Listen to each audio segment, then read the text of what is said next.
What's up mga Madger? So medical mission natin ngayong araw. Kasama ko si Uno, si Jacob at si Karel. Ayan siya. Pero hindi lang sila talaga ang kasama ko. So kasama rin namin ng ibang chapters. So napakaaga ng call time namin kasi maaga ang punta ng mga magpapa-check up. So nakita nyo, dami na agad tao, di ba?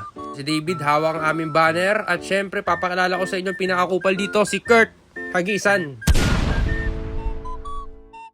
At sa kabilang ay bayon dito ating SK na mahiyain, ayaw magpakita sa camera, di ba?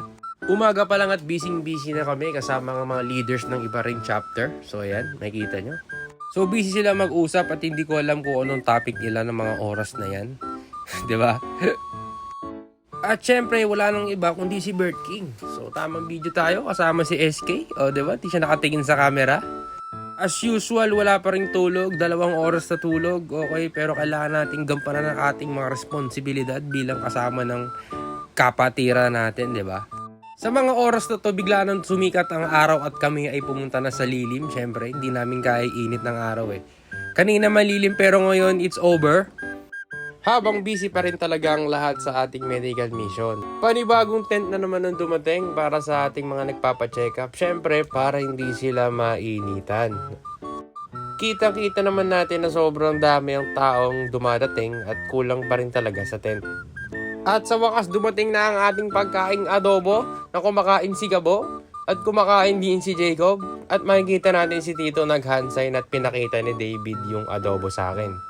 So si Tito busy kumain ng adobong may itlog ni Satanas. Ayan, si Jacob ngumunguya at uminom si Gabo ng tubig. Ayun. At syempre kakain na ang bidang si Bert King.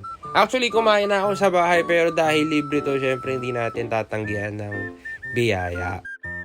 Nilantakan ko na ang ating masarap na adobo. Okay, so di na ako magpapa-istorbo kahit kanino nyan. Ayan. So yun lang, doon na natatapos ang araw na to. Okay, at ayan ako, nakatulog na ako nyan. Pineflex ko muna yung muscle ko. Kala mo talaga may muscle eh. Diba? At nakahilamos na rin ako nyan. So yun, salamat sa pagsubaybay sa araw na to. Okay, magkita-kita ulit tayo sa mga susunod ko pang video mga Madjari. Yeah!